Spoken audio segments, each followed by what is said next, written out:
Et salut tout le monde, aujourd'hui je vais vous montrer comment je gère mon budget au quotidien avec mon tableau Excel et mon compte Revolut. Je vais vous faire un partage d'écran, comme ça vous allez pouvoir voir ça de vos propres yeux pour que ça soit un peu plus concret et plus parlant surtout. Alors, je voudrais juste préciser une chose, je ne suis pas une chaîne 100% argent. J'aime beaucoup parler argent, j'aime beaucoup tout ce qui touche au budget, à la gestion, tout ça, mais je suis beaucoup trop comme ça pour me cantonner à un seul thème. Voilà. Donc je parle un peu de tout ce qui me passe par la tête et surtout ce qui se passe dans ma vie. Donc voilà, je ne suis pas une chaîne exclusivement sur le plan financier. Précision faite, on continue. Cette vidéo, elle sera suivie d'une deuxième partie que je posterai d'ici quelques jours, semaines. Je vous tiendrai au courant dans les posts. Et je voulais répondre un petit peu à quelques commentaires que j'ai reçus sur mes précédentes vidéos pour me mettre à la place de personnes qui vivent avec 800, 900 euros par mois. Donc je vais reprendre exactement le tableau que je vais vous présenter là, mais comme si je gagnais 850 euros par mois. Donc voilà, si c'est une vidéo qui est susceptible de vous intéresser, tenez-vous informés dans les posts, je vous mettrai tous les détails pour que vous puissiez éventuellement la suivre en direct quand je la posterai. Donc déjà, petite précision, j'ai 3 comptes distincts. Donc j'ai un premier compte chez Boursorama qui à la base était mon compte professionnel quand j'étais en libéral et c'est bien un compte courant. S'il y a des gens qui comptent se mettre en indépendant par là, surtout vous faites pas avoir quand on vous dit qu'il faut absolument un compte pro. Non, il faut un compte à part parce qu'effectivement c'est beaucoup plus facile pour la gestion, surtout si on a un comptable. Donc j'avais un compte Boursorama, compte classique, compte courant, que du coup j'ai gardé parce que j'aime bien Boursorama, pour plein de raisons. Donc là c'est devenu mon compte, disons, épargne, parce que c'est chez Boursorama que j'ai mon assurance vie, que j'ai mon livret de développement durable, Codévie pour les plus anciens, et voilà. Ensuite j'ai un deuxième compte, donc chez Revolut, qui me sert de compte courant pour tout ce qui est dépenses personnelles, et c'est surtout le compte vraiment Revolut, les amis, c'est vraiment trop la vie. C'est ce compte qui me sert pour mettre des yens de côté, parce que pour ceux qui s'intéressent un peu au Japon, le cours du yen est vraiment très très bas, en tout cas pour nous, sur la zone euro. Donc c'était vraiment le moment pour faire du change. Donc ce compte, je l'ai depuis 2 ans. Voilà, si vous connaissez des personnes, vous connaissez forcément des personnes chez Revolut, faites-vous parrainer, comme ça chacun gagne un peu de sous. C'est vraiment trop la vie. Et surtout, vous pouvez commencer avec un compte gratuit. Moi, j'ai commencé avec le compte gratuit et je l'ai gardé au moins 1 an avant de basculer sur là le compte premium. Mais au début, le compte version gratuite suffit largement. Et enfin, mon troisième compte, je l'ai chez le Crédit Agricole, tout simplement parce que c'est là où j'ai mes prêts immobiliers. Mais je signe bientôt la deuxième vente, donc je serai débarrassée définitivement de ce compte. Je suis en joie. Comme vous l'avez compris, j'aime la liberté et les banques physiques ne me plaisent plus du tout. Moi, c'est les banques en ligne là. Les banques en ligne, c'est ma vie. Bien sûr, ça n'est pas fait pour tout le monde. Moi, ça me correspond très bien parce que je suis en autonomie totale. J'ouvre un compte, je le ferme si ça me plaît plus, je fais mes virements. C'est vraiment Boursorama, sur ça, c'est vraiment trop bien. Et une autre information sur Revolut, pour ceux qui voudraient vraiment apprendre à maîtriser leur budget et pas être tentés par le découvert, vous ne pouvez pas avoir de découvert. Chez Revolut, ça n'existe pas. Allez, on passe au tableau. Donc alors, excusez-moi, mais j'ai pris des petites notes pour essayer d'être la plus complète possible. Donc on va tout de suite basculer sur mon écran d'ordinateur pour que je vous montre le tableau Excel dans un premier temps.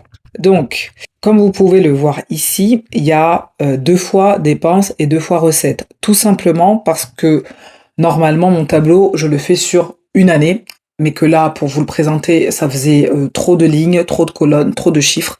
Donc j'ai réduit aux 3 mois précédents, donc à savoir février, mars et avril. Comme ça, je trouve que c'est beaucoup plus clair. Donc c'est un tableau très simple. Donc vous voyez là, j'ai le tableau dépenses, où j'ai listé vraiment toutes mes dépenses, au centime près.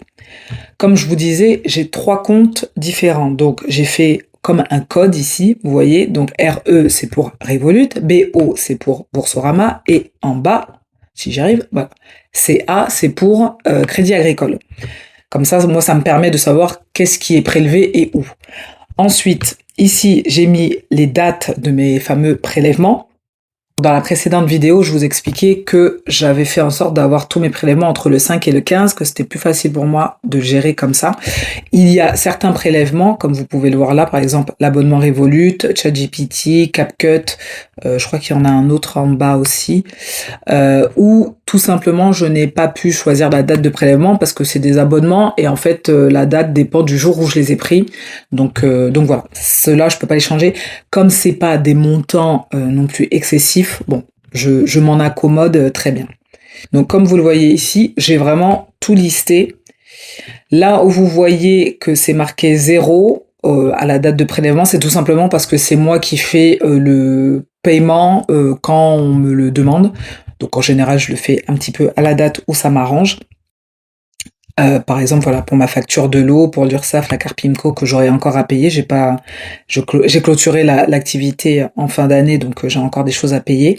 Et donc ça, c'est mon budget course que j'adapte, voilà, en fonction de ce qui me reste à la fin du mois. Comme vous pouvez le voir, il y a des choses en gras et des choses qui ne sont pas en gras. Je mets en gras tout simplement quand le prélèvement est passé. Pour moi, c'est plus visuel, ça me permet de suivre mieux ce qui est passé, ce qui n'est pas passé. Donc ici, vous avez le total de mes dépenses. Donc ça, c'est vraiment tous les comptes confondus.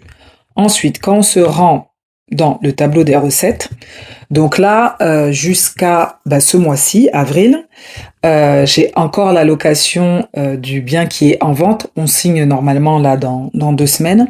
Donc ça, je ne l'aurai plus là à partir du mois de mai. Donc ça, c'est le loyer que me verse mon locataire. Et ça, c'est le salaire que j'ai à l'EHPAD. Donc, faut savoir que tous les mois, ça change. C'est jamais le même montant. Donc c'est pour ça que je le mets que une fois que j'ai reçu ma paye, tout simplement. Donc vous voyez, là, c'est le total du revenu. Et quand on retourne dans le tableau des dépenses, tout en bas, j'ai fait une ligne avec ce qui me reste. Donc ça, c'est la fameuse marge dont j'ai parlé dans une précédente vidéo. Et c'est cette marge-là qui me permet d'ajuster. Donc ça veut dire que si j'ai envie d'épargner un petit peu, eh ben je prends sur cette somme. Si j'ai envie de me faire un petit plaisir, je prends sur cette somme. C'est vraiment ma marge pour mon reste à vivre.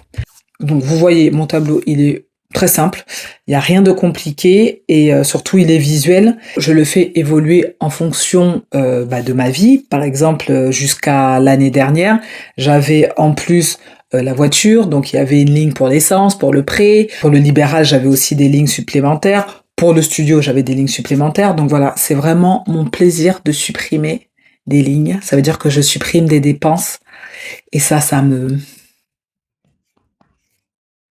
je kiffe. Alors maintenant, on va passer à Revolut. Donc je le fais depuis ma tablette, je vais vous partager l'écran également.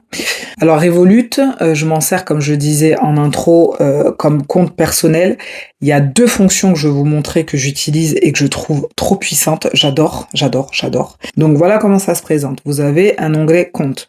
Donc ici, j'ai mon compte en euros et j'ai mon compte en yens. Donc comme je vous le disais en intro, j'ai ouvert un compte en devise. C'est pas un compte dans une vraie banque japonaise, hein. Faut être au clair avec ça. C'est vraiment un compte en devise, mais hyper pratique. Et du coup, j'ai pu alimenter comme ça depuis l'année dernière sur ce compte pour pouvoir avoir les 16 000 € exigés par l'immigration japonaise. Ensuite, en dessous, vous voyez, on a ce qu'on appelle les pockets. Et ça, les amis, les pockets, c'est la vie. En fait, les pockets, c'est comme le système des enveloppes, mais façon Revolut. Je vous explique. Moi, je m'en sers vraiment pour répartir tous mes budgets.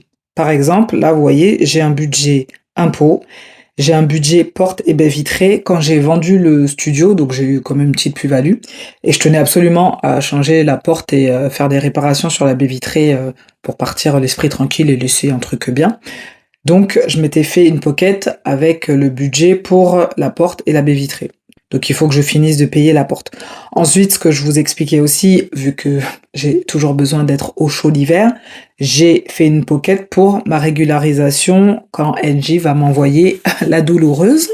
J'ai une pocket pour mon arrivée à Tokyo, ça c'est pour vraiment la première semaine, mes frais de scolarité, le loyer, donc ça, je me suis aussi arrangée pour mettre 1 an de loyer à Tokyo. Donc là, j'en suis à la moitié, un peu moins de la moitié. Et la pocket départ de France, ça c'est pour tout ce qui va être pour mon départ, payer mon billet d'avion, mon assurance voyage et les petites bricoles. Réserve de frais, ça c'est parce que quand je serai là-bas, j'aurai quand même des frais en euros qui vont passer sur le compte. Et je sais pas, psychologiquement, j'avais besoin de savoir que c'était déjà payé, donc j'ai fait le calcul sur 1 an et j'ai mis ça dans une pocket. Et le loyer, c'est le loyer que je paye actuellement, donc il me reste le mois de mai à payer. Donc il est dans cette pocket. Ça, c'est trop la vie. Je vais vous montrer le deuxième outil de Revolut qui est ces bijoux. Mais vraiment, les amis, rien que pour ça, ouvrez un compte chez Revolut, parce que je suis pas sûre qu'il y ait d'autres banques qui le fassent. Peut-être qu'il y en a un, mais c'est trop la vie. Je me calme. Ça, c'est quand je suis enjaillée sur un truc. Bref, je vais vous montrer avec ma pocket impôt. Donc, j'ai une pocket impôt. Pourquoi? Parce que donc je suis prélevée à la source pour la partie salariée, mais pour ma partie libérale pour les impôts du coup de 2025, je devrais les payer là en août-septembre quand le comptable aura fait son travail. C'est prévu une enveloppe à la base de 1 350 €. Comme vous pouvez le voir, je suis maintenant à 1 414,85 €. Comment je suis arrivée à cette somme, sachant que je n'ai rien mis de moi-même de plus, hein. J'ai vraiment mis 1 350 à la base. Et là, l'outil de l'amour, c'est Petite Monnaie. Ça, c'est puissant. C'est la puissance même. Je me calme, sinon je vais pas réussir à vous expliquer. La Petite Monnaie, qu'est-ce que c'est? En fait, à chaque fois que vous allez faire un achat avec votre carte Revolut, il va arrondir cette somme. Par exemple, vous faites un achat de 1,85 €. Donc, les 15 centimes qui arrivent à 2 €, il va récupérer cette somme et l'allouer au compte ou à la pocket que vous aurez désigné. Moi, en l'occurrence, je l'ai fait pour mon compte des impôts. Ce qui fait que à chaque fois que je fais un achat, il m'arrondit cette somme et il me met ce surplus sur ma pocket impôt. Et comme vous pouvez le voir, vous pouvez même choisir un multiplicateur, x1, x2, x3, x4, x5 ou x10. Moi, je l'ai mis sur x5. Et en fait, comme vous pouvez le voir, vous voyez, tout ça, ce ne sont que des arrondis à chaque fois que j'ai fait un achat. Donc en fait, ça monte tout seul, sans effort. Vous voyez, tout en bas, c'est ce que j'avais mis à la base. Donc là, on est sur le 9 mars. Et là, on remonte. Donc au jour où je tourne la vidéo, nous sommes le 10 avril. Et en fait, il m'a mis de la petite monnaie à chaque fois. C'est trop la vie. Donc en un mois, j'ai quasiment mis 65 € sur cette pocket sans m'en rendre compte. C'est la fin. J'ai plus rien à dire. Revolut, c'est la vie. Prenez Revolut, les amis. Franchement, trouvez quelqu'un pour vous parrainer, prenez Revolut. C'est trop la vie. Je me calme. Alors, je vais juste dire un petit mot à propos de mon compte sur Boursorama. Je le garde parce que faut savoir que Revolut, c'est super. Vous avez pu comprendre que j'aimais vraiment beaucoup d'amour Revolut. Mais ça a une limite dans le sens où comme c'est pas une banque française, ils ont une succursale en France, mais ce n'est pas une banque française, on n'a pas accès, par exemple, à des livrets réglementés ou ce genre de choses. Donc c'est là que Boursorama est très complémentaire, parce que du coup, dessus, j'ai une assurance vie en gestion libre, et j'ai mon Codevie, et c'est tout. Et c'est déjà très bien. N'oubliez pas que je ferai donc une prochaine vidéo exactement avec le même tableau Excel que vous avez vu, mais un revenu de 850 € par mois. Je suis vraiment très curieuse et j'ai vraiment hâte de faire cette vidéo parce que c'est quand même mes commentaires qui sont revenus assez souvent. Je pense qu'il y a quelque chose à faire et montrer voilà les choix que je ferais et comment je gérerais si j'avais ces 850 € de revenus mensuels. Voilà les amis, merci beaucoup d'avoir regardé cette vidéo. Pour ceux qui l'ont regardée en première, il y a encore le chat après, donc on peut encore discuter.